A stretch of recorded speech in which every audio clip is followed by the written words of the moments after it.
Bienvenido a este canal, al Canal 8, tinerfeño, para toda Canarias.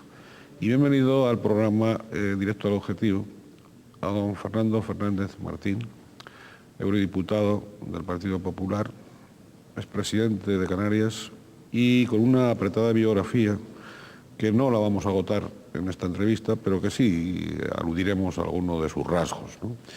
Don Fernando, bienvenido, feliz Navidad, feliz casi, tenemos al alcance Año Nuevo.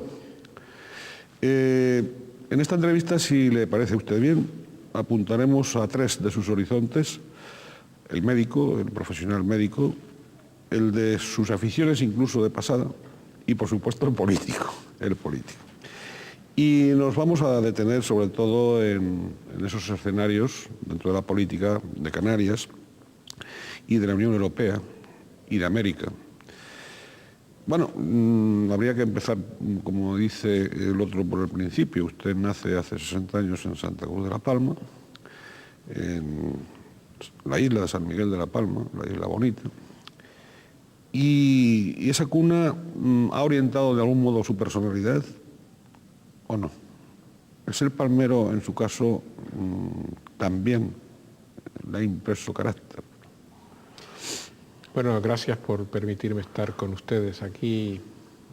Me alegro mucho de estar en un canal como este, en unos días como los que estamos atravesando, que estamos pasando.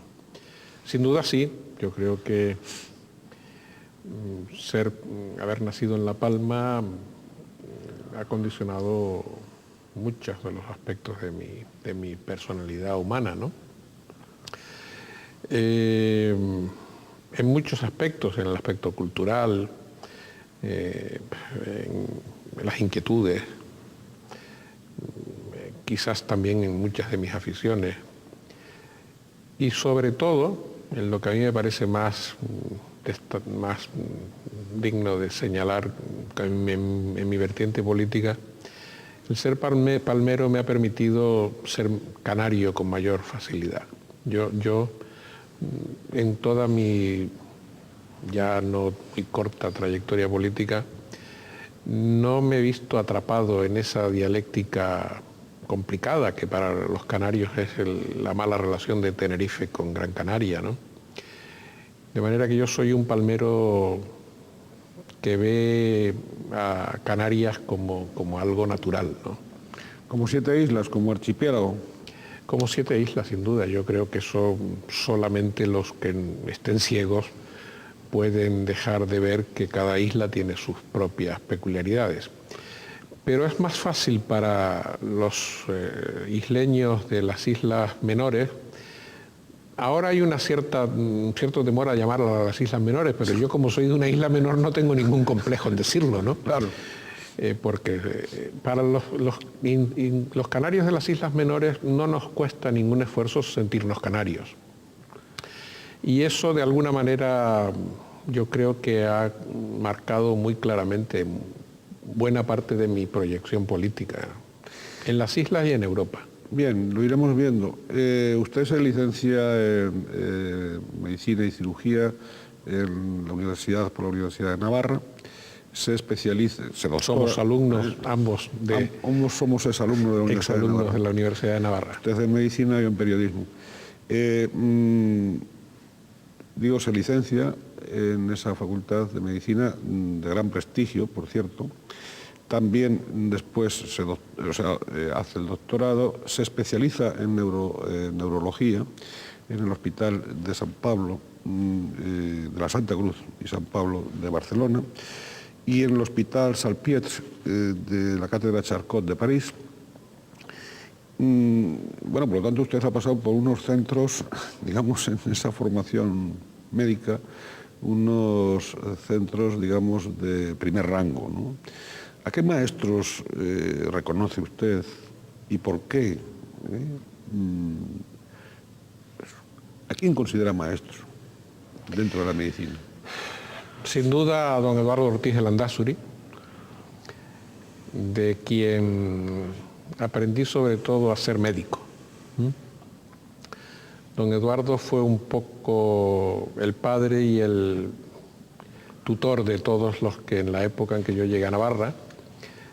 No es fácil, no era fácil para un niño nacido en La Palma llegar a Pamplona a comienzos de los años 60, y sin embargo debo a la clarividencia de mi madre, que fue la que, no sé bien, todavía no sé bien cómo, pero mi madre dice, yo creo que deberías ir a Pamplona a estudiar, ¿no? De manera que fue ella, y a mí me pareció rarísimo, porque podría haberse quedado en Madrid o... Me pareció rarísimo que mi madre me dijera que fuera a Pamplona, y efectivamente, ella fue la que me marcó el camino. Y don Eduardo Ortiz de Landázuri, de quien espero en tiempo no muy lejano poder asistir en Roma a su proceso de beatificación, fue un hombre santo en la medicina y en toda su actividad humana, ¿no? Yo creo que usted mismo que estuvo en Pamplona, aunque don Eduardo estaba en la Facultad de Medicina, la personalidad de don Eduardo era una cosa que nos llenaba a todos, ¿no? Nos alcanzaba a todos. De manera que como médico mi maestro fue don Eduardo. Cuando me despedí de él un día que le dije, me voy a Canarias, voy a casarme. Ah, se va usted, don Eduardo trataba a todo el mundo de usted. Sí. Se va usted a casar.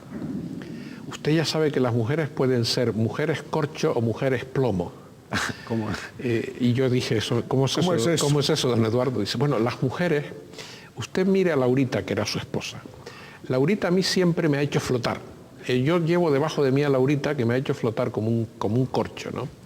Pero desgraciadamente hay otras mujeres que son como un plomo, que tiran de uno hacia abajo y lo hunden, ¿no? De manera que yo deseo que usted se case con una mujer que sea corcho, ¿no? Y afortunadamente Elena ha sido para mí un corcho que me ha mantenido a flote siempre, ¿no? Don Eduardo fue mi maestro en la medicina. De la mano de él tuve el privilegio de trabajar con Luis Barraquer, que es la gran dinastía de los fundadores de la neurología española. Sigo en contacto muy frecuente con Luis Barraquer, que fue mi maestro en la neurología, y él fue el que me abrió las puertas para ir a la cátedra Charcot en París, que fue el fundador de la neurología. Pero no podría dejar de terminar de mis maestros si no nombro a don Manuel Morales, que fue un viejo médico palmero, que toda su profesión la ejerció como médico en Tasa Corte, y que don Eduardo, cuando yo me despedí de él para venirme a la Universidad de La Laguna, que fue él el que me empujó a venir a La Laguna, usted debe irse allí, que está Miguelito Guirao, hijo de su compañero Miguel Guirao.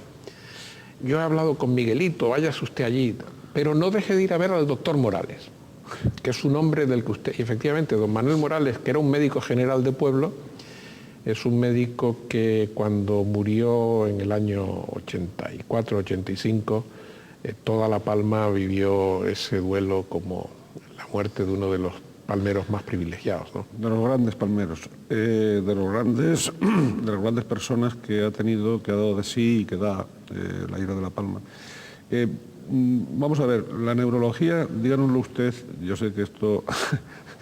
Primero tendría que preguntarle por qué se dedica usted en un momento determinado a esa especialidad. ¿Qué es lo que le motivó? Es muy simpático, porque yo supongo que saldrá a lo largo de esta entrevista. Yo soy desde niño un radioaficionado, a la radio y radioaficionado. Usted es campeón mundial de radioaficionados, pero eso ya vendrá después, 12 veces. Y yo quería estudiar telecomunicaciones. Pero a mí me gustaba, y me gusta mucho la radio, pero las matemáticas nunca ha sido mi fuerte, y para hacerme ingeniero de telecomunicaciones, que es lo que yo quería hacer, tenía que hacer un selectivo que era muy duro en matemáticas, de manera que para mí eso era un terreno vetado. Y estudié medicina por tradición familiar. En mi familia hay una larga lista de antecedentes relacionados con la medicina, farmacéuticos, dentistas, y me hice médico un poco por la impronta familiar. Y cuando estudié anatomía del sistema nervioso, que era una asignatura muy difícil, lo que llamábamos entonces la anatomía 2, al estudiar la anatomía del sistema nervioso se decía que cuando apruebes la anatomía 2 ya eres médico, porque esa era una barrera. A mí me resultó sencillísimo y disfruté estudiando la anatomía del sistema nervioso, porque el sistema nervioso es la más perfecta máquina de comunicación, ¿no? De manera que yo estudié la anatomía del sistema nervioso como si interpretara el esquema de un aparato de radio. Como ingeniero de telecomunicaciones. Como un frustrado ingeniero de telecomunicaciones. Sí. De manera que desde segundo año de carrera yo sabía que me iba a dedicar a la neurología o a las ciencias neurológicas, ¿no? Sí, mire, en neurología habrá seguramente algunos televidentes que cuando oigan este término de neurología, pues simplemente lo relacionarán con la cabeza y nada más. Entonces, y nada más, bueno, y nada menos. Pero yo quería, si es posible, en Román Paladino, que sobre todo a esos televidentes, por esas dimensiones de que también las entrevistas tienen no solo de conocimiento de las personas entrevistadas, de los personajes, en este caso de usted, sino de esas actividades en las que están metidos, a las que se han dedicado. En breves palabras, y en Román Paladino, ¿qué es la neurología? Pues es la ciencia que estudia las enfermedades del sistema nervioso, que no es lo que en la opinión pública pueda ser estar nervioso, sino las enfermedades del cerebro, de sus cubiertas, de las meninges, de la médula espinal, de los nervios periféricos, de los músculos, del aparato locomotor. Es decir... No solo de la cabeza, entonces. O sí, o el motor está siempre en la cabeza. El motor está en la cabeza, sin duda. Sin duda el motor y la energía. La energía está en la cabeza. De manera que esas las enfermedades que afectan al sistema nervioso central y periférico y a sus cubiertas meníngeas, enfermos con epilepsias, tumores cerebrales, patología cerebrovascular. Ahora nos lleva mucho tiempo todo el proceso de envejecimiento del cerebro. También envejece el cerebro, claro. Claro. El cerebro, por cierto, el cerebro... Solo envejece el cerebro. Solo envejece, no el resto del cuerpo. No el resto. Se dice, hubo un largo debate hace años, muchos años ya, sobre cómo y cuándo se empezaba a envejecer. Y el parámetro más fidedigno para marcar el envejecimiento es cómo y cuándo empieza a envejecer el cerebro. Y como hoy podemos perfectamente ver la actividad de las neuronas, incluso contar el número de neuronas, pues sabemos que el proceso de envejecimiento está muy en relación con el envejecimiento cerebral. ¿Y puede dejar de envejecerse o el envejecimiento es imparable? No, yo creo que es evidente que cada vez vivimos más. Eso es porque cada vez la actividad cerebral se va prolongando y hay incluso algunos artículos publicados al comienzo de este siglo sobre cómo sería la medicina de este siglo XXI que empieza. Uno de los cambios seguramente más espectaculares es que la edad media se prolongará mucho. Dentro de 50 o 100 años antes de que acabe el siglo, la edad media estará en torno a los 120 años de edad, la edad media de la población. Pero indefectiblemente el cerebro se agota y muere. Se quiera o no se quiera. Se quiera o no se quiera. Bien. El árbol de la vida todavía ni está ni parece que se descubra, ¿no? Y en cuanto a esa investigación, a ese conocimiento del cerebro, es cierto, esas versiones son versiones periodísticas y por lo tanto de superficialidad, ¿no? De superficialidad, en mi caso, que soy un aprendiz de periodista. Qué modesto es usted, ¿no? No, es la verdad. Entonces, y hay de aquel que crea lo contrario con respecto a su profesión periodística. Hay de aquel que se crea que sabe. Bien, pero volviendo a la neurología, volviendo al cerebro, sobre todo, es cierto de que todavía se conoce muy poco del cerebro, es decir, un porcentaje. Hace un tiempo, yo leí en alguna parte, que solo se conoce algo así como el 10%. Sí, es verdad. ¿Es posible eso? Es verdad. El cerebro tiene una inmensa mayoría de su masa celular, de sus neuronas y del tejido que mantiene las neuronas, del que no se conoce su función, ¿no? Lo cual no quiere decir que no tengan función. Por ejemplo, los lóbulos frontales, que son en términos cuantitativos una parte muy importante del cerebro, pues de los lóbulos frontales sabemos muy poco, ¿no? Hace 50 años a un premio Nobel de medicina, al portugués Egas Moniz, Le dieron el premio Nobel precisamente por sus trabajos en el tratamiento de algunas enfermedades psiquiátricas, esquizofrenias y patologías de lo que podríamos llamar en román paladino, como usted dice, los locos, cortándoles y estirpándoles el lóbulo frontal, ¿no? Efectivamente, aquella gente dejaba de estar loco, pero perdían otras muchas funciones, ¿no? Evidente. Egas Moniz, por cierto, ha pasado a la historia no por lo que le dieron el premio Nobel, sino por otras muchas cosas, muchas más racionales que hizo, Sí. ¿no? Bien, usted ha sido jefe del servicio de neurología del Hospital Universitario de Canarias. Lo soy en excelencia. Y lo es, en excelencia. En la medida de lo posible, también tiene pacientes, en fin, no se ha desconectado del todo, no del todo, no se ha desconectado de esa especialidad suya. Pero claro, lo inevitable, la siguiente pregunta que es inevitable es, usted que vocacionalmente está dedicado a esa especialidad, que la vive, que de algún modo lo tiene claro, que disfruta con ella, que es feliz con ella. Sin duda, sin duda. Sí, ¿cómo se le ocurre dar el paso a la política? Pues porque probablemente desde niño, si recordara en los recovecos de mi memoria palmera, yo ya tenía una clara vocación o proyección de ocuparme de cosas que de alguna manera... Cuando uno decide ocuparse por cosas que no tienen que ver con uno, sino con los demás, ya está haciendo política, ¿no? Claro. Y por tanto yo creo que desde mi tierna infancia palmera yo hacía política, ¿no? En la Universidad de Navarra, en unos tiempos en donde, por cierto, ni por el ámbito geográfico ni por el ámbito temporal era fácil dedicarse a la política, yo hacía política, ¿no? Yo he hecho política siempre porque me gusta. Y hacía sindicalismo también. Yo fui de los primeros afiliados que tuvo la UGT en Tenerife, y si alguno de los muchos afiliados que tiene ese sindicato, incluso de algunos dirigentes, alguna anécdota he tenido al respecto. Cuando yo hablo de Campeso y de esas cosas, nadie sabe lo que es, pero era una especie de tapadera de empresa.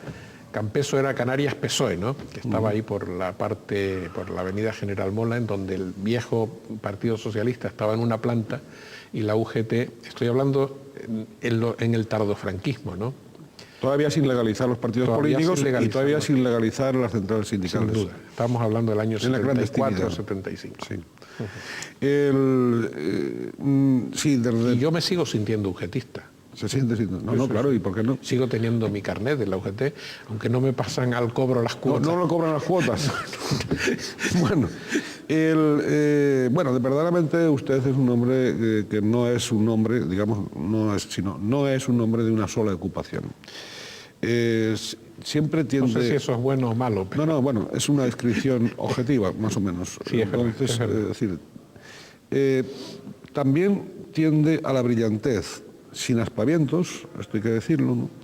Yo diría que de un modo que no se nota casi. Yo diría también que con paciente cálculo. Añadiría que sin ningún respiro a la tenacidad.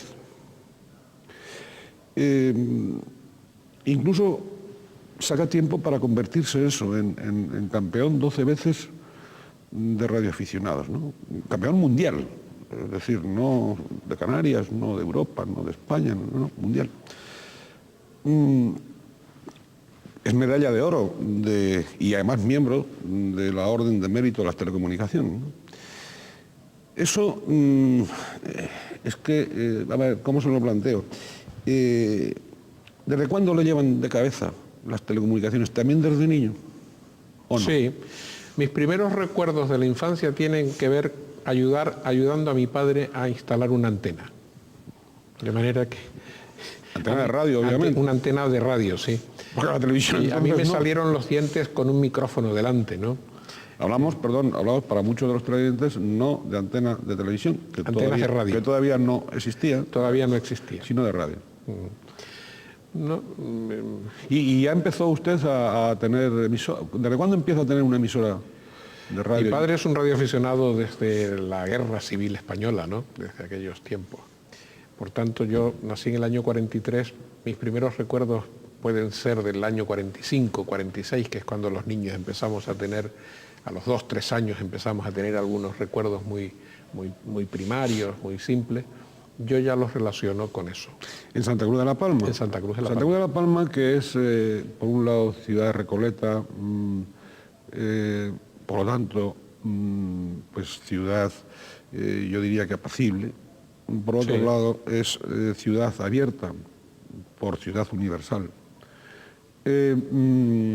Y ahí, en Santa Cruz de la Palma, bueno, qué decir de La Palma en sí, históricamente, como isla abierta al universo, también el archipiélago, que no se concentra en sí misma, sino que está en permanente comunicación, intercomunicación. Esa tendencia a comunicarse, a recibir los movimientos universales de pensamiento, de tal, en fin, esa apertura, digamos, esa inquietud de comunicación, supongo que también le ayudó a esas prácticas radiofónicas. Usted practicar la radioafición era para enterarse de cosas, para comunicarse con otros mundos, con otras personas, Sí, ¿o no? sí, para hablar con el mundo. Por ejemplo, mi afición viajera, yo creo que de mis aficiones todas una es el ser viajero, ¿no? Que además lo está cumpliendo. Bueno, inicialmente viene de mi deseo de conocer otras personas y otras partes. A la radio debo, por ejemplo, algo que los jóvenes de mi generación no era fácil, el hablar idiomas. Yo aprendí francés e inglés sin ningún esfuerzo, ¿no? Hablando por la emisora, empecé hablando con españoles, con gente de Canarias, pero enseguida escuché gente que hablaba otras lenguas y yo aprendí a hablar francés e inglés de un modo natural, ¿no? Natural. De un modo natural. Bien, y a entenderse también y a enterarse y a informarse de otras situaciones, de otras vivencias, de otros pensamientos. El segundo paso era conocer personalmente a los amigos con los que yo me hablaba por radio, ¿no? Claro. Bien, hace como 20 años fue elegido en las urnas diputado del Parlamento de Canarias, ocupó escaño en la Cámara hasta el año 1994. Y esa estancia suya en la Cámara, ¿qué éxitos destacaría y qué fracasos? ¿En qué se siente satisfecho de esa etapa? ¿Y en qué lamenta alguna cosa que no pudo hacer? Yo decidí, hemos dicho que yo desde el año 74, 75 tenía una cierta o más que cierta dedicación o relación con el mundo sindical. En el año 71 se inauguró el Hospital Universitario de Canarias y yo estuve allí, fui de los 4 médicos que abrimos el hospital un 18 de julio, que era una fecha histórica, emblemática para inaugurar grandes obras entonces. Y, ¿qué 4 médicos eran? Vamos a recordarlo. Pues estábamos don Diego de Armas, ya fallecido, don José Bueno Gómez, que hoy es catedrático en Zaragoza, Victoriano Ríos y yo. Fuimos los 4 médicos que abrimos el hospital. Y enseguida, en pocos meses, vinieron muchos más, ¿no? Pero esos 4 estuvimos el día que se trasladaron los primeros enfermos desde el viejo hospital civil de Santa Cruz al nuevo hospital. Y de esa etapa yo vi muy claro, a pesar de que yo tenía en algún momento un gran activismo sindical, nunca me quise meter en partidos políticos, hasta que cuando aprobada ya la Constitución y puesto en marcha el proceso autonómico, pensé que llegada a esa edad, que en el año 83 para mí era cercana a los 40 años, digo, este es el momento de dedicarme a la política, ¿no? Y de casualidad, porque tengo que decir que no fue algo, fue por casualidad que Adolfo Suárez quiso hablar conmigo, un amigo común le habló de mí. Eran los tiempos en que Suárez había dejado la UCD y estaba poniendo en marcha el proceso de creación del partido en el que yo entré en la política, en el CDS, en el Centro Democrático y Social. Suárez me llamó un día que quería invitarme a comer y Y yo llegué a entrevistarme con Suárez y le dije, señor Suárez, le agradezco mucho, para mí es un honor, pero sepa usted que yo ni siquiera le he votado. De manera que... y salí de aquella entrevista, de aquella larga entrevista que fue para mí inolvidable. Pues ese fue el comienzo y cuando me fui 3 o 4 horas más tarde estaba absolutamente comprometido en ayudar a aquel hombre que a mí me pareció que los españoles habíamos sido muy injustos con él. Y digo, no te preocupes que yo voy a trabajar porque este proyecto salga adelante en Canarias, ¿no? Eso fue octubre del 82. Bien, enseguida empezó mi dedicación a la política.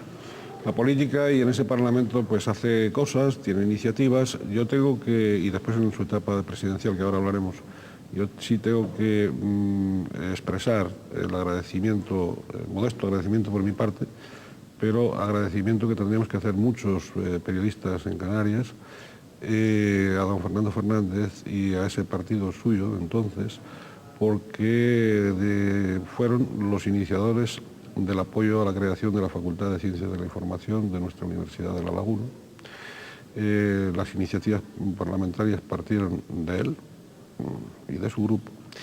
Y estas cosas, en estos tiempos de tantos olvidos y de tantas ingratitudes, de tantas omisiones, de tanto querer cambiar la historia como fue, es de nobleza, de obligada nobleza, el reconocer. Don Fernando, gracias por... usted confió en el periodismo universitario para nuestra Universidad de La Laguna y muchas gracias por aquel trabajo, que fue un trabajo suyo, no de otros. Esa etapa del año 83 al año 87, que para mí fue una etapa muy activísima, ¿no? de una actividad frenética, porque yo estaba encantado, estábamos poniendo en marcha algo que era nuevo, que no existía, estábamos poniendo en marcha el sistema autonómico, la autonomía canaria, el Parlamento. Yo seguía ejerciendo mi profesión en la Universidad de La Laguna y en la medicina, lo hacía todo compatible, y yo creo que, sin duda, afirmo que la etapa más gratificante y más feliz de mi vida política fue ese periodo del 83 al 87, en el que todo me resultó apasionante, ¿no? Sí, fue esa etapa en que yo digo que usted en el Parlamento de Canarias interviene a favor de la creación de esa criatura, de esa facultad, creada después en 1988 por el gobierno. Bien, en el 88 por el gobierno tuve la suerte. Por supuesto que la iniciativa la tuve en la oposición y la pudimos plasmar desde el gobierno. Y ¿no? Se pudo plasmar desde el gobierno, siendo usted presidente y siendo consejero de Educación, don Enrique Fernández Caldas. Fernández Caldas, mi buen y querido amigo. Don Enrique Fernández Caldas, a quien desde aquí también le enviamos un afectuoso saludo. Es una gran persona y un gran amigo. Un señor, de los pies a la cabeza, un caballero. Señor. Un señor Palmero también. Palmero. Bien. Usted ha sido presidente de Canarias durante 19 meses. ¿Qué le decidió a usted a ser presidente de Canarias y a dejar de serlo? Bueno, usted, que es un gran periodista, no es solo un modesto periodista, la forma de hacer la pregunta me parece que es absolutamente correcta, ¿no? A mí me pareció muy claro, que incluso algunos me lo han recordado, que Canarias iba mal por la primera orientación que los gobiernos de Saavedra dieron en algunas cuestiones concretas. Podría citar muchas, pero una, la cuestión europea, que para Canarias ha sido... La cuestión europea para Canarias es un problema de política interna, ¿no? Quizás sea la única región, incluso diría que no es fácil encontrar ningún estado en donde Europa haya originado cambios de gobierno y crisis y la caída de un gobierno y de algunos consejeros. Es decir, Europa ha sido algo para nosotros esencial. Y a mí me pareció que ese fue uno de los errores que cometimos en la primera etapa de la autonomía. Yo me volqué mucho en ese debate de Canarias-Europa Y a mí me pareció en un momento determinado que Canarias, que siempre había tenido una tradición centrista y liberal, no iba bien con aquel pacto de progreso que Jerónimo Saavedra puso sobre la política canaria, en la política canaria, con el pacto con todas las izquierdas. Yo creo que eso fue uno de los, en mi opinión, pocos errores que Saavedra tuvo en aquel momento. Podíamos haber hecho, y no se hizo porque él no quiso, en la crisis originada por el tema europeo. El gobierno de Saavedra cae en el año 85, más que él cae, él presenta su dimisión.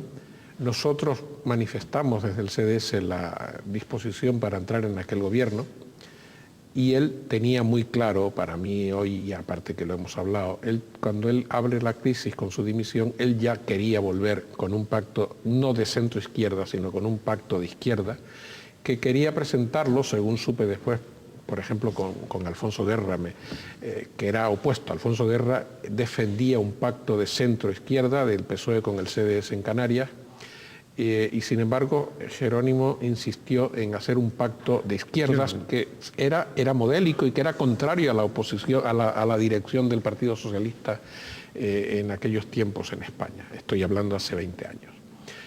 Por fortuna Jerónimo se equivocó, porque si hubiera pactado con el CDS, hoy entonces mi partido hubiera sido absorbido, ¿no? Él pactó con la izquierda y nos dejó un espacio enorme. Todo el centrismo canario, llegado el 87, nos votó y nos hizo el partido mayoritario en la coalición de gobierno que sustituyó a Saavedra en aquellas elecciones de la segunda legislatura. De manera, fui presidente como consecuencia de un error de Saavedra. Bueno, es usted muy modesto también, pero luego cuesta creer... Y luego dejé de serlo por un error de Suárez. De Suárez. Vamos a ver, porque cuesta creer que usted se sometiera a una cuestión de confianza, fue así en el Parlamento Autónomo, sin saber de antemano el resultado. Usted lo sabía, usted no sabía el resultado. Usted no es un suicida político. Y usted, he dicho antes... Sigo vivo, ¿no? Sí, claro. No, me digo político. Sigo vivo políticamente. Sí, por supuesto. También hablaremos de eso. Pero ya casi al final de la entrevista. Pero antes, evidentemente usted se somete a esa cuestión de confianza. Cuesta creer, repito, el que no supiese el resultado de antemano. ¿Y qué fue realmente lo que pasó ahí? Es decir, ¿quería abandonar la presidencia y eligió ese camino? ¿Qué es lo que pasó ahí? No, yo quería gobernar con el Partido Socialista. En aquel momento a mí me parecía era un tiempo convulso, muy complicado, sobre todo por la cuestión universitaria, pero también por las secuelas de la cuestión europea. Y yo tenía una coalición, por una parte el CDS no era un partido, era un partido de una excelente implantación en Canarias, pero era un partido que en España apenas existía y que en el Congreso de los Diputados solo teníamos dos diputados, sí, Adolfo Suárez y Rodríguez Sagún. Eso nos hacía ser un partido endeble, un partido que no influía. Por otra parte, Alianza Popular, que en aquel momento era mi socio de gobierno por una parte, era un partido que en Canarias tenían 6 diputados y era un partido, pues tampoco era un partido, era la época de Mancha. Y luego estaba la SAIC, que no era un partido, era una coalición de 7 partidos. Es decir, yo presidí un gobierno frágil en la estructura partidaria que los cimentaba. Tengo que decir que el gobierno, en mi opinión, me siento orgulloso. ¿Se acuerda usted cuando se hablaba de los PNNs y de...? Sí. Yo creo que tuve un gobierno de catedráticos. Mi gobierno fue un gobierno de gente de un perfil del que yo me siento muy orgulloso. Pero la estructura de los partidos que lo sustentaba era una estructura débil que tenía que luchar contra la incomprensión de Madrid y contra la incomprensión de un partido socialista todopoderoso. Era el gran partido socialista triunfante del Felipe González del año 82. Y a mí me pareció que aquella coalición que se hizo porque era la que los ciudadanos quisieron, hubo un castigo muy severo al Partido Socialista, y además Jerónimo cometió un segundo error, que fue decir que gobiernen ellos, fue un gesto, yo creo que de soberbia de Jerónimo, que él ha reconocido. Si Jerónimo en el momento de aquellas elecciones del 87 dice, bueno, he perdido diputados, voy a rectificar porque lo que me han dicho es que el pacto de progreso a la izquierda fue un error y hubiera pactado con nosotros, hubiéramos tenido un gobierno de centro-izquierda como yo defendí en el año 85. Él dijo, he perdido, me han castigado, que gobiernen ellos. Luego me dijo que él pensó que nunca seríamos capaces de ponernos de acuerdo, ¿no? Nos pusimos de acuerdo y empezamos a gobernar. Y yo me di cuenta enseguida, a mí que nunca me ha gustado perder, tengo que decirlo que nunca me ha gustado perder, me di cuenta que aquel gobierno tenía muchas carencias para poder alcanzar el éxito. Y pensé que la salida era un gobierno con el PSOE, presidido por mí. Y ese por Jerónimo. No por Jerónimo. Y ese acuerdo estuvo hecho. Verbalmente. Verbalmente, bueno, yo tengo que decir que Jerónimo y yo somos gente seria y que para mí es como si estuviera firmado, ¿no? Aquel gobierno estuvo hecho. Pero no se cumple eso. No se cumple porque Adolfo Suárez me dijo que no se podía hacer. Adolfo Suárez, hombre, no se puede hacer, ¿cómo vamos a pactar con el PSOE cuando yo ya tengo en marcha una serie de operaciones con Alianza Popular, entonces presidida por Antonio Hernández Mancha, en virtud de las cuales vamos a ganar la alcaldía de Madrid, en fin, eran 17 instituciones, la alcaldía de Madrid, la autonomía de Madrid, otras alcaldías e instituciones por toda España. No es coherente que tú rompas para pactar con el PSOE mientras yo estoy presentando mociones de censura para desbancar al PSOE. Y él me dijo, eso no se puede hacer. Digo, bueno, pues entonces el presidente será otro porque yo no puedo. Y presenté una moción de confianza sabiendo que podía perderla o, si no la perdía, que era capaz de introducir los elementos de cohesión en el gobierno que hasta aquel momento no teníamos. Piénsese, por ejemplo, que en el tema más importante que había en la política canaria en aquel momento, que era la creación de la Universidad de Las Palmas, yo en mi discurso de investidura ni lo cité, porque ATI no quiso que se incluyera. Y ATI, que tenía en Enrique Fernández Caldas al consejero de Educación, desde el gobierno tenía que llevar adelante una política universitaria, pero desde fuera del gobierno estaba dinamitando el gobierno permanentemente, ¿no? Y yo pensaba que o ganaba la confianza sobre la base de poner sobre la mesa los problemas que teníamos que resolver, o gobernaba con Jerónimo Saavedra. Una cosa y otra no fue posible y me fui tranquilamente a mi casa, ¿no? Bien, con la conciencia de que hice lo que tenía que hacer. Otra de sus aficiones destacadas es la del automovilismo, ¿no? No estoy aludiendo metafóricamente ahora. No, fue heredada de mi padre. Bien, también heredada de su padre. Sí. Presidió usted la escudería Teide del Real Automóvil Club de Tenerife. ¿A usted le apasionado siempre las velocidades?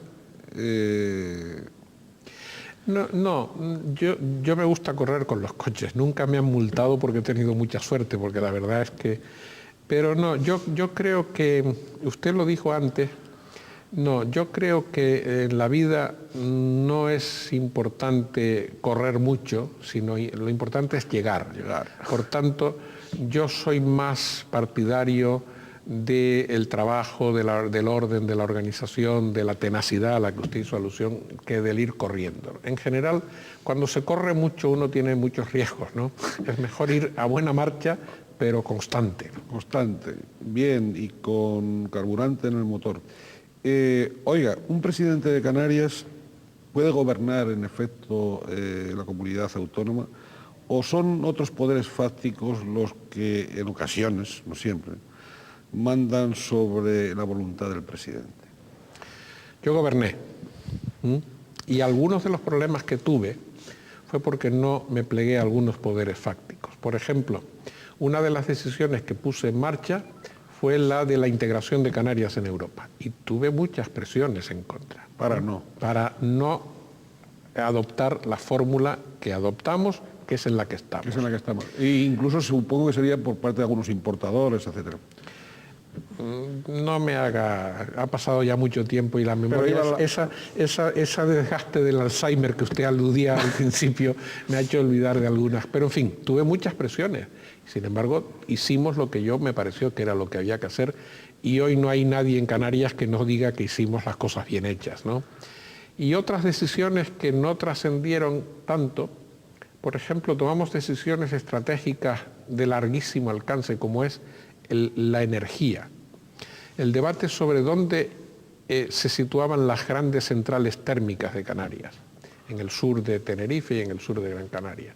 Y qué tipo de combustible, si era carbón, si era gas, eso... Ahora que lo recuerdo, esa fue una de las facetas más desagradables de mi etapa en la política, ¿no? ¿Por las presiones? Por las presiones legítimas de muchos y por lo que yo entendía que era una clara presión ilegítima que me llegaba de tentaciones que no están escritas, ¿no? Oiga, hay que poner el gas, hay que poner... Claro. Según fuera la opción, los intereses económicos están. Los poderes económicos, evidentemente, siempre están ahí. Y llegaron presiones desde Madrid, incluso desde el gobierno central. Claro. Después vienen las campañas electorales y todas esas cosas, y los poderes económicos hay. Tuve una entrevista muy dura de la que me viene a la memoria ahora, nunca había hablado de ella, en donde estuvimos el ministro de Administraciones Públicas, Almunia, entonces, el ministro de Industria, cuyo nombre no recuerdo, fue un ministro que duró poco tiempo en el gobierno socialista, Eligio Hernández y yo. Estuvimos los cuatro una dura sesión en donde de lo que se trataba era de decidir por qué combustible o por qué tipo de energía optábamos, ¿no? Y Almunia, con buen criterio, después de varias horas de una discusión muy dura, dice, bueno, lo mejor es que dejemos de hablar de esto porque me parece que ninguno de nosotros sabemos mucho de lo que estamos hablando, ¿no? Está bien. Bien, luego lleva usted de diputado del Parlamento Europeo desde 1994. Se cumple el decenio, la década. Sí, termino ahora mi segundo mandato. Sí. Va a ser, los mandatos hay que recordarles a todos ustedes que no son el Parlamento Europeo de 4, sino de 5 años. 5 años. 5 años. Entonces, por eso el segundo mandato son 10 años. Bien, ¿qué le ha dado la Eurocámara a usted y usted cómo ha correspondido al Parlamento? A grandes rasgos. Yo soy una persona distinta de la que cuando termine esta etapa de diputado europeo, seré una persona distinta a la que llegó al Parlamento Europeo. Me ha dado una visión diferente de las cosas. Me ha enseñado que para construir es mejor dialogar que discutir. Es mejor el acuerdo que la confrontación. Me ha enseñado que todo lo que en el mundo se consigue es a base de consensuar grandes pactos y no a base de confrontaciones del tipo que sean. Me ha enriquecido personalmente, me ha enriquecido culturalmente y sobre todo me ha hecho ser un poco más modesto. Y le ha hecho viajar. Me ha permitido viajar mucho, ¿no? Viajar, es decir, usted en fin, hablaremos quizá, si nos da tiempo al final, de las comisiones en las que está, desarrollo y cooperación, asuntos constitucionales, pero también es miembro de la Asamblea Paritaria Unión Europea-ACP para África y América Latina, vicepresidente de la delegación del Parlamento Europeo para América del Sur, y presidente de la delegación del Parlamento Europeo para Venezuela. Vamos a Venezuela. ¿Cómo ve usted la situación en el país hermano en este momento? Usted ha viajado bastante a Venezuela y va a seguir viajando. Digo, como europarlamentario. Venezuela que para nosotros es la octava isla, como decía el maestro Salcedo y como usted sabe muy bien. Venezuela, que siempre ha sido una preocupación mía en mi vida política, ahora es una preocupación importante.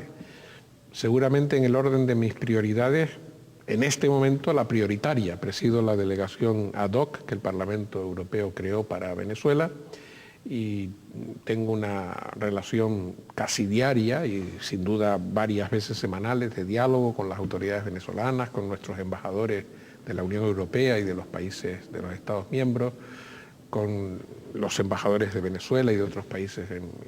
Venezuela yo creo que está mejor que hace un año, pero está muy mal. Y en todo caso me parece que Venezuela, la salida a la crítica situación, que es una crisis social, económica, política, humana, hay una crisis muy profunda en la sociedad venezolana, la salida de la crisis pasa indefectiblemente por que las urnas hablen. Y las urnas deben hablar. Y yo confío, así se lo he dicho al presidente Hugo Chávez, usted que no ha tenido ningún reparo en acudir a las urnas, de hecho Chávez ha ganado 7 veces seguidas, cada vez que ha acudido a las urnas ha tenido el respaldo de los venezolanos. A Chávez se le pueden criticar algunas o muchas cosas, pero desde luego ha sido un hombre que ha apelado continuamente a los venezolanos, convocándolos a las urnas. Se lo he dicho a él, usted no puede romper con esa tradición suya de democracia directa, incluso por vía de referéndum, y parece que finalmente los venezolanos, que son los que tienen que resolver sus problemas, los demás podemos ayudarles. Parece que va a haber una llamada a las urnas. En mi opinión, pero llamada a las urnas a través del referéndum revocatorio. Este es el matiz. Yo creo que el referéndum debe hacerse y se va a hacer si se cumplen las condiciones legales que la Constitución de Venezuela establece y que en este momento, como se sabe, se han recogido las firmas necesarias o no. Esto lo dirá el Consejo Nacional Electoral de Venezuela. Si esas firmas cumplieran los requisitos y fueran sancionadas favorablemente por el Consejo Nacional Electoral, habrá referéndum, a mí me parece que a comienzos de abril. Del 2004. Del 2004. Última semana de marzo, primera semana de abril, pero la primera semana de abril es Semana Santa, por tanto podría ser o el domingo último de marzo o la segunda. En fin, estamos a días, semanas, escasos meses de eso. Pero salvo, ¿lo habrá? Yo creo que sí, yo creo que habrá referéndum en Venezuela, salvo, número uno, que el Consejo Nacional Electoral diga que las firmas no son válidas, lo cual, en mi opinión, situaría a Venezuela al borde del precipicio o en el mismo precipicio. No quiero ni imaginarme en esa posibilidad. O que Chávez, que es un señor, en mi opinión, que sabe muy bien lo que hace, puede ser que salve el referéndum revocatorio que podría perder, adelantándose y convocando elecciones, que en mi opinión podría ganar. Es curioso esto, ¿no? Entonces, es posible, bueno, usted lo da como no posible, sino como... No, él puede convocar elecciones. Pero es curioso cómo políticamente, es decir, el mismo cuerpo electoral puede retirar de la presidencia por la vía del referéndum y puede instalarlo de nuevo en la presidencia por la vía de las elecciones. Sí, es muy simple. ¿Por qué? ¿Pero por qué? Porque la oposición venezolana solo tiene algo en común, que es el deseo de echar al señor Chávez. Bien. Luego tiene otras cosas, el interés en la economía venezolana, que está muy mal, que está fatal. Venezuela ha tenido, y las previsiones para este año son peores, es decir, Venezuela ha tenido una caída en términos aproximados en torno al 25% de su Producto Nacional Bruto al final de este año, desde el comienzo de la crisis en el año 2000. La caída del Producto Nacional Bruto de un cuarto del Producto Nacional Bruto no se da ni en situaciones de guerra. En el Afganistán de los talibanes no cayó más de 18 puntos. Es decir, hasta ese nivel está Venezuela. Y por tanto, la oposición en un referéndum en donde lo que se vota es sí a Chávez o no a Chávez, puede salir, yo creo que podría salir, incluso soy muy prudente diciéndolo así, todo el mundo en Venezuela de la oposición está absolutamente segura que el referéndum lo pierde Chávez. Por tanto, vía referéndum, Chávez podría dejarlo, y él ha manifestado públicamente, y desde luego a mí me lo ha dicho personalmente, si yo convoco el referéndum y lo pierdo, me voy. Y lo acaba de refrendar ante otras autoridades de América Latina, ante el propio Lula. Ha sido muy claro. Yo no tengo duda de que si hay un referéndum no habrá una maniobra de intentona. No habrá golpe de Estado. No habrá un golpe de Estado. Me parece que el señor Chávez, si pierde el referéndum, abandona el poder. Ahora, si el señor Chávez convocara elecciones antes, a mí me parece que la oposición no está preparada para ofrecer alternativas. Para plantear una alternativa que gane a Chávez. Chávez, con todo, conserva un 30 o 35 o 38%, según las encuestas, de respaldo popular, que para ganar un referéndum es insuficiente, pero para ganar unas elecciones puede ser más que suficiente. Más que suficiente, sí. ¿Y no hay alternativas, digo, de líderes políticos en este momento la oposición, en Venezuela? El señor Mendoza, que es el gobernador del estado Miranda, con el que yo he hablado varias veces y hablo a menudo, y otros dirigentes de la oposición. El señor Mendoza me ha dicho, cuando hemos hablado de este tema de la fragmentación de la oposición, me ha dicho, mira, yo para poder poner de acuerdo a la coordinadora democrática tengo que poner de acuerdo ahora mismo las cifras no me acuerdo, pero a 40 o 80 o 60 partidos, grupos, ONGs, tal. Es muy 80 en todo caso, no más de 60. No más de 60, sí, pero claro. Pero son muchas. Claro, digamos, líder del relieve de Chávez en este momento no. Yo creo que, por lo menos, seguramente la sociedad venezolana tiene capacidad de producir liderazgo, pero en este momento no lo tiene. La oposición está muy fragmentada. Ya tendría que tener la alternativa muy clara. Evidente. Sobre todo si van a unas elecciones, y sobre todo para que ese futuro... Sobre todo cuando hay 3 o 4, he citado al señor Mendoza, pero está el señor Salas Roemer y otros, no vamos a hacer un repaso pormenorizado, pero hay 3 o 4 que todos ellos tienen la expectativa de ser candidatos y de ser elegidos, presidentes. Sí, pero también usted tiene expectativas, sobre todo en la pesca.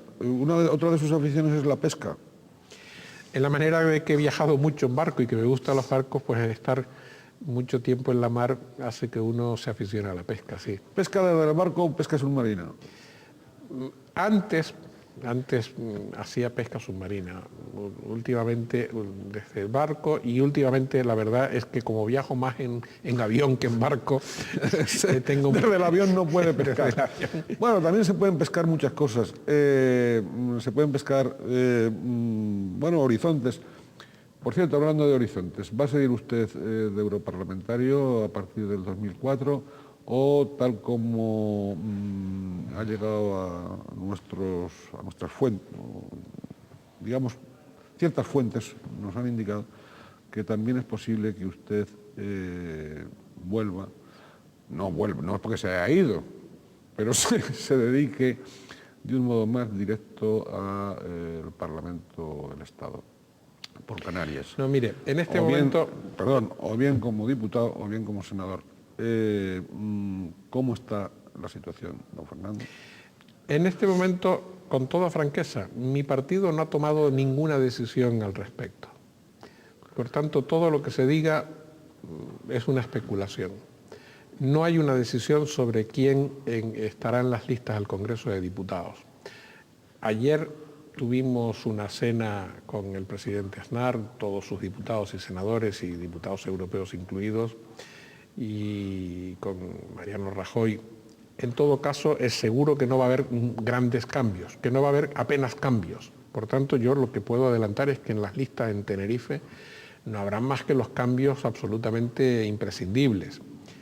El número 1 fue Gabriel Matos, que no va a repetir, y por tanto ahí tiene que producirse... No, yo no voy a estar, previsiblemente, no voy a estar en esas listas, aunque yo no he planteado nunca un problema en mi partido, y hasta ahora cuando me han planteado alguna cosa lo hemos hablado, y si es razonable yo estoy a disposición de mi partido. Pero en todo caso no me parece que sea verosímil que yo vaya a estar en una lista al Congreso o al Senado. Sí es posible que vuelva a ser eurodiputado, pero si no se ha hablado de las listas al Congreso para las elecciones de marzo, mucho menos para las listas al Parlamento Europeo, de las que yo creo que no se hablará hasta después de las elecciones generales. Bien. Con lo cual, En el panorama parece... Pero si no fuera al Parlamento Europeo, aquí he terminado una parte de mi vida política. Sin duda, acabado, pero bueno, pero todo parece indicar que sí va... Es posible, sí. es posible. Y evidentemente, y ya tenemos que ir concluyendo, ¿qué opina de esta situación de la Constitución Europea? España ahí está perdiendo puntos, está perdiendo protagonismo. No hemos perdido ningún punto, más bien hemos ganado una batalla. La cumbre de Bruselas, que tenía que sancionar un proyecto de tratado constitucional, no estamos hablando de una constitución para Europa, estamos hablando de un nuevo tratado que se llevará el nombre de Tratado Constitucional, que no es lo mismo. No hemos tenido éxito, habrá que intentarlo, pero hasta que lo logremos no hemos dado ni un paso atrás, seguimos estando donde estábamos es en Niza, y en Niza tenemos una situación muy, muy confortable para nosotros en términos de capacidad de influir, en términos de defender los intereses europeos y españoles.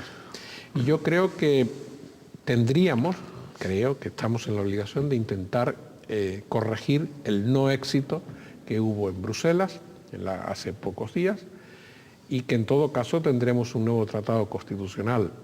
No me parece que en los próximos 6 meses de presidencia irlandesa, no me parece, por varias razones, que sería largo explicarlo. Yo creo que tendremos un tratado constitucional en la línea de lo que estamos hablando, en la línea de lo que hemos estado hablando, es de que todos estemos contentos, de que no hayan vencedores ni vencidos, y de que los nuevos Estados miembros que van a ingresar el 1 de mayo y que ya estarán presentes en la Comisión, en las instituciones, en el Consejo, también en el Parlamento Europeo, pues esa Europa más compleja, con 25, y más compleja no solo porque seamos más, sino porque hay 10 nuevos Estados que tienen que adaptarse a todos los engranajes comunitarios, pues esa nueva Europa pueda ser conducida con más agilidad de lo que puede ser con los tratados actuales. Usted decía antes tratado constitucional que no Constitución Europea.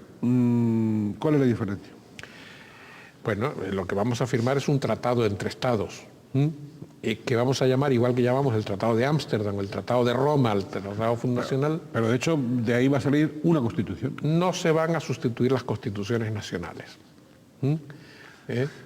Por tanto, pero sí va a haber una constitución compatible con las constituciones nacionales. Va a haber un tratado constitucional que recogerá una serie de aspectos, en la primera parte toda la regulación de los aspectos institucionales de la Unión Europea, en segundo aspecto todo lo que tiene que ver con el derecho de los ciudadanos, vamos a crear la ciudadanía europea, vamos a darle personalidad jurídica a la Unión Europea, que no la tiene.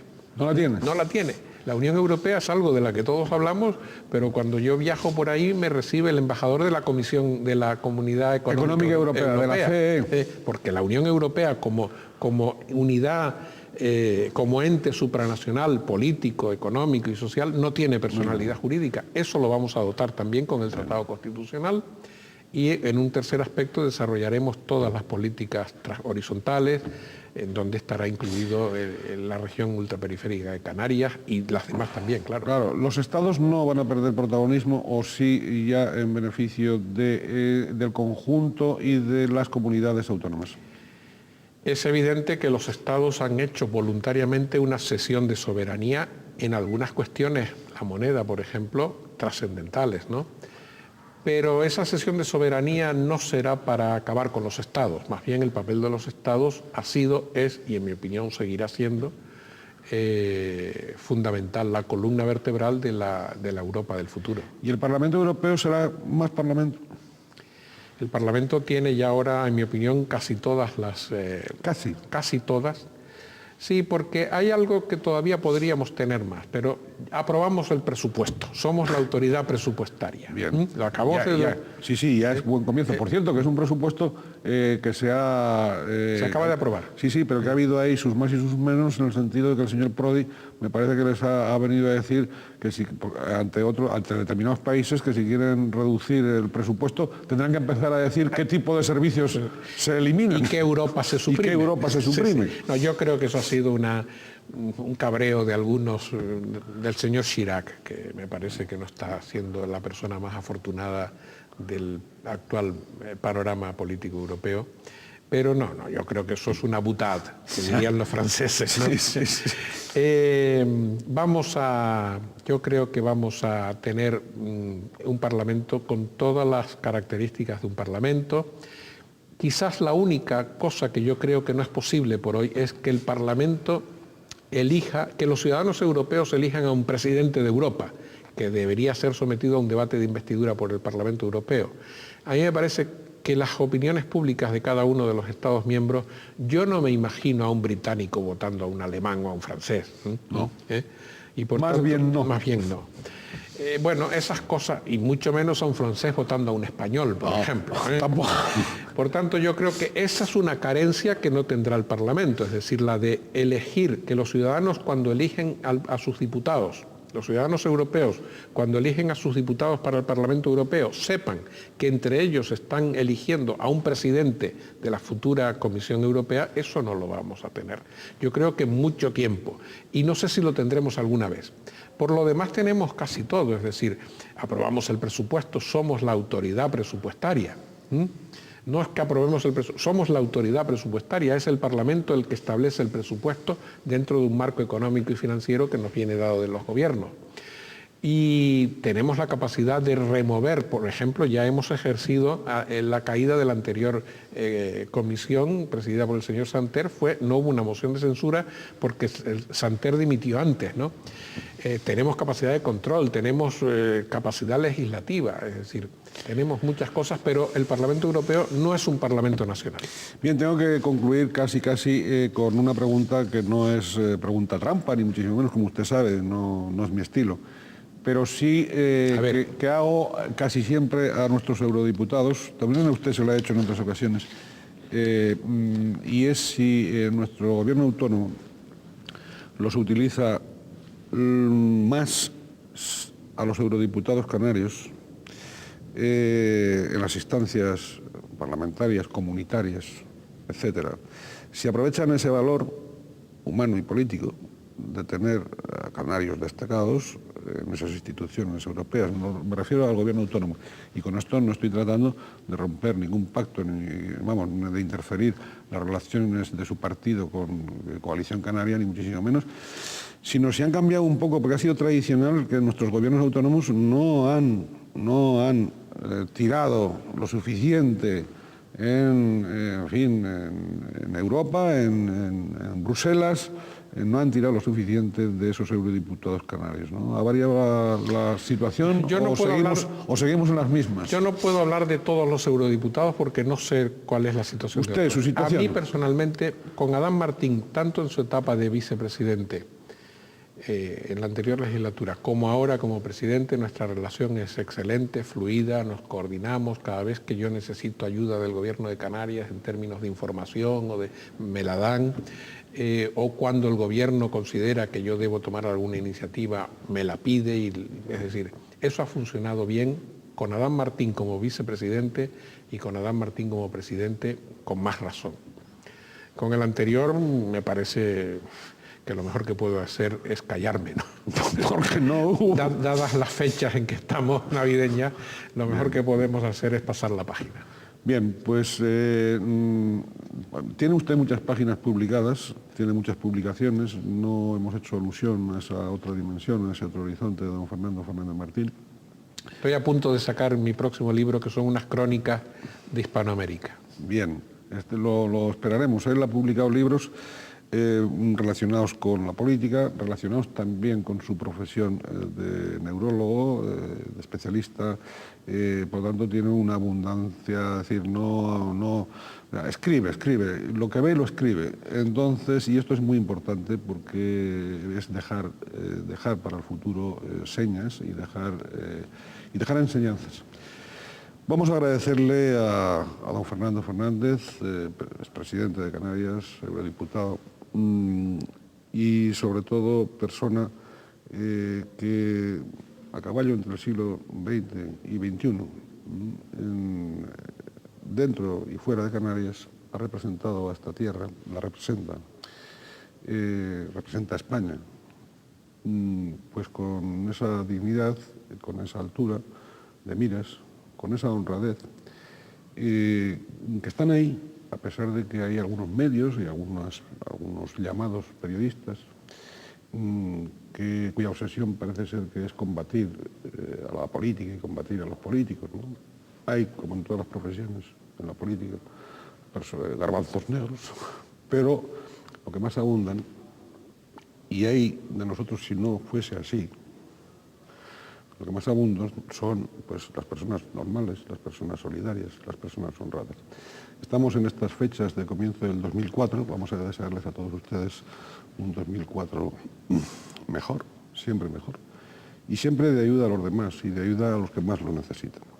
Don Fernando, ¿quiere usted añadir algo más a a las muchas cosas que usted ha dicho en este programa? Pues agradecerle a usted personalmente y a Canal 8 la oportunidad que me dan de estar aquí y de aprovechar esta oportunidad para desearle a todos los canarios que el año 2004 sea el que le traiga todo lo que ellos quieran y todo lo mejor que yo les deseo. Muy bien, pues aquí acabamos.